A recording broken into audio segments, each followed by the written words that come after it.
Hello guys, welcome back to my channel start with art. तो I hope आप सब ठीक होंगे। एंड आज की वीडियो का मेन मोटिव क्या है बेसिकली। आज की वीडियो जो मैंने बनाई है वो आपको पता ही होगा कि जो लास्ट 2 लेसन्स मैंने कंप्लीट किए हैं। फर्स्ट में जो मैंने सिलेबस बताया था एंड सेकंड में मैंने उसके आगे का पार्ट बताया है। तो आज उसी के आगे का कंटिन्यूएशन है बेसिकली।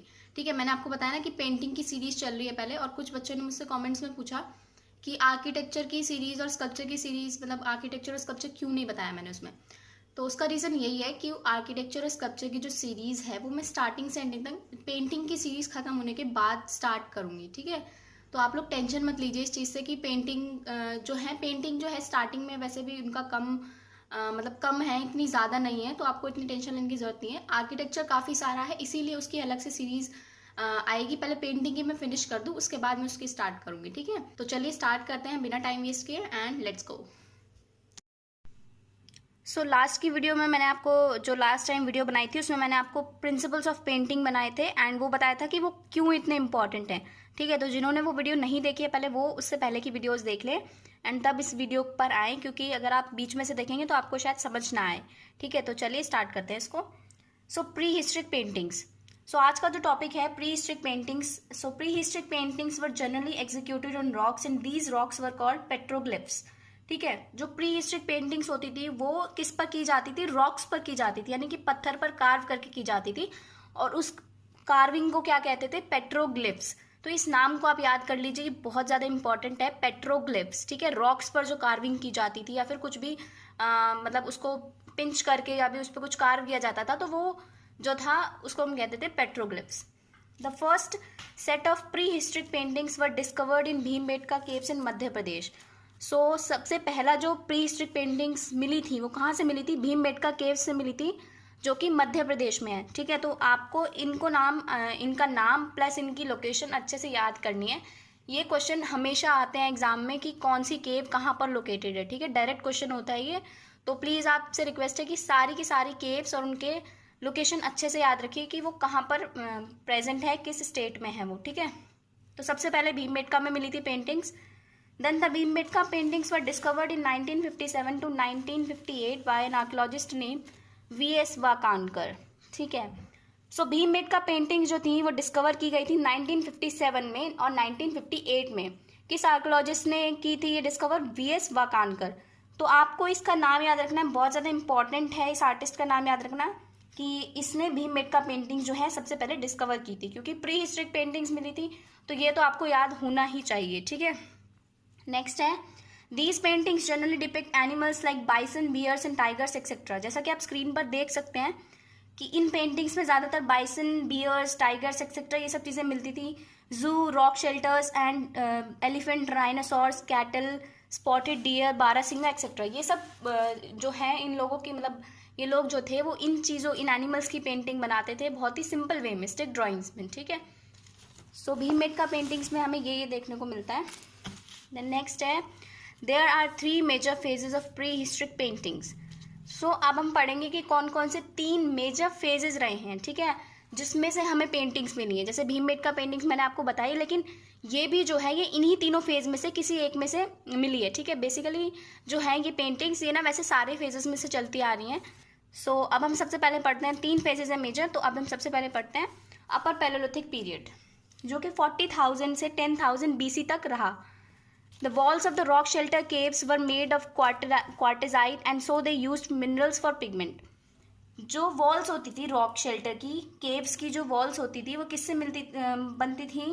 क्वार्टेजाइट, ये एक तरह का मिनरल होता है एंड ये जो है मिनरल्स यूज़ करते थे पिगमेंट्स के लिए बेसिकली, मतलब जो भी कलर ये लोग बनाते थे उसके लिए क्या यूज़ करते थे? ये मिनरल्स से उसको कलर बनाते थे। ठीक है, तो क्वार्टेजाइट का मतलब जो है ये आप स्क्रीन पर देख सकते हैं। The next है, one of the most common mineral was ochre और गेरू mixed with lime and water. तो सबसे कॉमन मिनरल कौन सा था? ओकर और गेरू। इनके नाम आप याद रख लीजिए कि ओकर और गेरू सबसे ज़्यादा कॉमन मिनरल थे और लाइम और वाटर को मिक्स करके ये बनाए जाते थे। So they used different minerals to make colors like red, white, yellow and green, which widened their palette. यानी कि ये क्या करते थे, बहुत सारे डिफरेंट मिनरल्स यूज करते थे कलर्स को बनाने के लिए. जैसे मैंने आपको बताया अभी, अपर पैलेलिथिक पीरियड जो चल रहा था, इसमें ये लोग गेरू और ऑकर यूज करते थे और लाइम और वाटर को मिक्स करके बनाते थे. ठीक है. And they use different minerals to make colours. बहुत सारे मिनरल्स यूज करते थे कलर्स को बनाने के लिए, जैसे red, white, yellow and green, which widened their palette. यानी कि इससे जो इनकी पैलेट होती थी, कलर पैलेट होती थी, वो और ज़्यादा वास्ट हो जाती थी, क्योंकि काफ़ी सारे मिनरल यूज़ करते थे तो काफ़ी सारे इन्हें कलर्स मिल जाते थे. The white, dark red and green were use to depict large animals like bison, elephant, rhino etcetera. So white colour, dark red and green were used to depict large animals. यानी कि इन colours से ये बड़े बड़े animals की painting करते थे, जैसे bison, elephant, rhinos and tigers etcetera. For the human figurines, red was used for hunters and green mostly for dancers. So human figures के लिए ये लोग रेड यूज़ करते थे. हंटर्स, जो हंटर्स होते थे बेसिकली हंटिंग सीन्स ही आपको सबसे ज़्यादा देखने को मिलेंगे. एंड ग्रीन किसके लिए यूज़ करते थे, ये डांसर्स के लिए. ठीक है. सो आपको समझ आया अपर पैलेलिथिक में कलर्स कौन कौन से यूज़ होते थे. मिनरल कलर ये यूज़ करते थे. पिगमेंट्स जो बनाते थे ये मिनरल से बनाते थे बेसिकली. एंड एनिमल्स की पेंटिंग, बड़े एनिमल्स की पेंटिंग ये वाइट, डार्क रेड और ग्रीन से करते थे. एंड बाकी हंटर्स और डांसर्स की रेड और ग्रीन से. ठीक है. तो चलिए अब नेक्स्ट उस पर चलते हैं हम. नेक्स्ट है मेसोलिथिक पीरियड. 1000 से 400 BC तक चला था ये.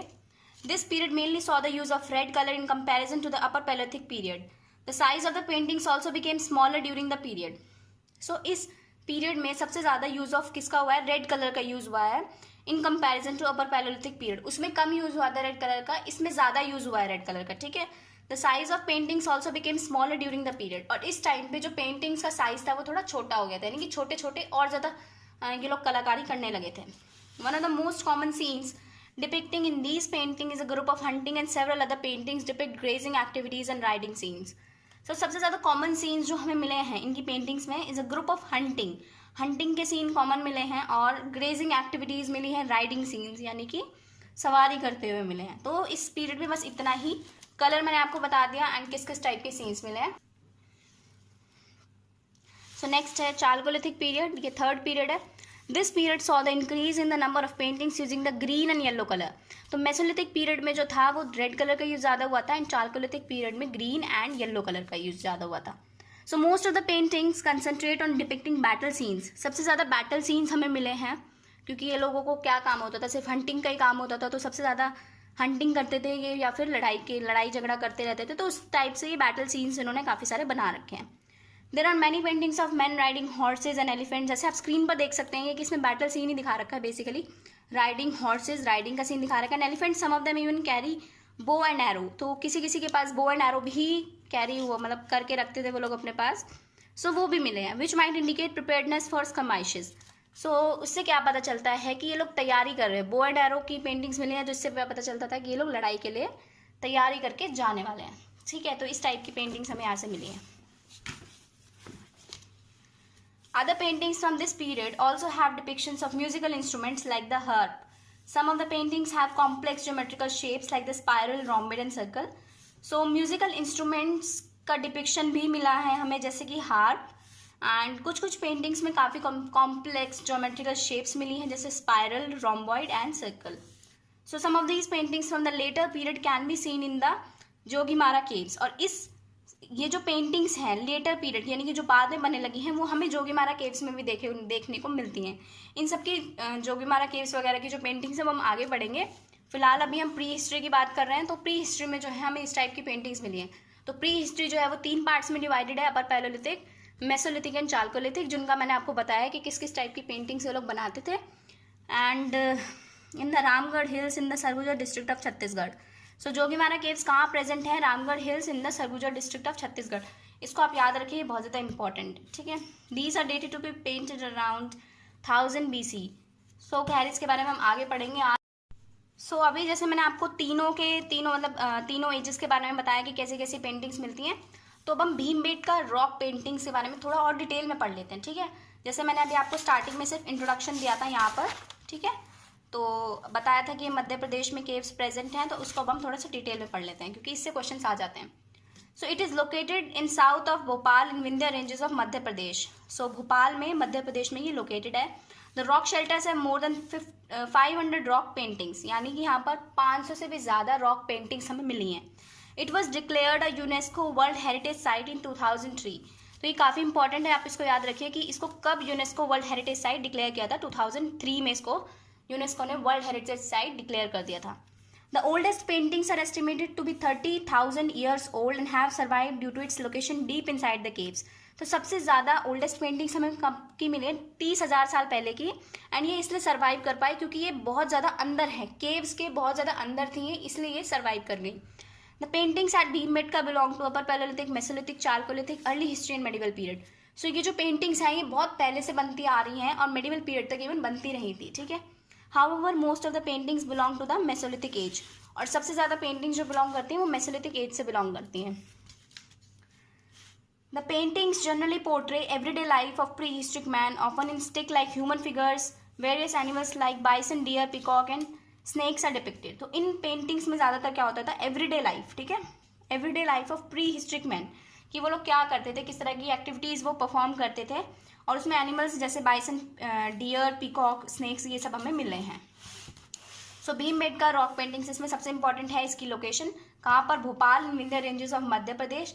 सो 500 से ज़्यादा रॉक पेंटिंग्स हैं इसमें, एंड 2003 में यूनेस्को वर्ल्ड हेरिटेज साइट ने इसको वर्ल्ड हेरिटेज साइट डिक्लेयर कर दिया था। यूनेस्को ने वर्ल्ड हेरिटेज साइट इसको डिक्लेयर कर दिया था। देन मैंने आपको बताया कि कौन कौन से पीरियड में ये पेंटिंग्स बन रही थी, जो अपर पैलेलिथिक, मेसोलिथिक, चारकोलिथिक सब में बनी है। देन क्या क्या ये एवरीडे एक्टिविटीज़, मतलब एवरीडे एक्टिविटीज़ की इनकी पेंटिंग्स हमें मिलती हैं, उसमें देखने को कि क्या क्या ये एक्टिविटीज़ करते थे, उसी टाइप से रिलेटेड इनकी पेंटिंग्स बनी हैं। The paintings also show hunting scenes and war scenes with man carrying weapons, like जैसे कि मैंने आपको पहले बताया था इन तीनों एजेस में, तो सेम वही है कि उसी टाइप की पेंटिंग्स इन्होंने बनाई हैं। Some paintings also have simple geometric designs and symbols, कुछ में सिम्बल्स भी मिले हैं और ज्योमेट्रिक डिजाइंस भी मिले हैं। So other themes of the painting are dancing, playing music, animal fighting, honey collection etcetera. So ये थीम्स थे, ये उनकी डेली एक्टिविटीज़ थी, ये वो वही उसी चीज़ को ये लोग पेंटिंग में बना देते थे। Social life is well depicted with the presence of children playing, women making food, community dancing etcetera. Social life भी अच्छे से डिपिक्ट किया इन्होंने, प्रेजेंस ऑफ चिल्ड्रन मतलब बच्चे खेलते हुए, इससे अच्छे से पता चलता है कि सोशल लाइफ भी थी उनकी। विमेन मेकिंग फूड, यानी कि ये लोग आपस में, मतलब जो है विमेन खाना बना रही है, तो यानी कि इनकी जो लाइफ है वो हमें इस पेंटिंग से देखने को मिलती है कि ये लोग इन एक्टिविटीज़ में इन्वॉल्व रहते थे। Community dancing etcetera, community dancing की भी मिली है। Various colours like red, ochre, purple, brown, white, yellow and green are use, और ये भी मिनरल्स से बनते थे, ठीक है। मिनरल्स जो ये पिगमेंट बनाते थे ये मिनरल्स से बनाते थे। So colours were obtain from natural resources, जैसे for example haematite ores were used for red colours. तो एक एग्जांपल दे रखा है कि एक हेमेटाइट ओर है जिसको यूज किया जाता है रेड कलर के लिए, ठीक। तो आज की वीडियो में गाइज इतना ही, एंड अब हम मिलते हैं नेक्स्ट वीडियो में। नई इसके आगे की मैं जो वीडियोस हैं वो लेकर आऊँगी आपके लिए, एंड आप अच्छे से पढ़ते रहिए और तैयारी करते रहिए एग्जाम की, क्योंकि तैयारी में आपको पता है ना कि इस बार थ्योरी आ सकती है, तो थ्योरी की तैयारी करना बहुत ज़्यादा ज़रूरी है। तो इसको अच्छे से पढ़िए, कोई कुछ चीज़ समझ नहीं आ रही है तो आप कॉमेंट करके पूछ सकते हैं, एंड आप जो है वीडियो को ज़्यादा से ज़्यादा शेयर कीजिए, लाइक कीजिए, कॉमेंट कीजिए, ताकि मैं जो है और ज़्यादा वीडियोस बना सकूं आपके लिए और अच्छा कंटेंट आपके लिए लेके आ सकूं, ठीक है। तो guys take care, bye bye, मिलते हैं अब हम नेक्स्ट वीडियो में, and please like, subscribe and share my channel, and all the best to you, bye bye.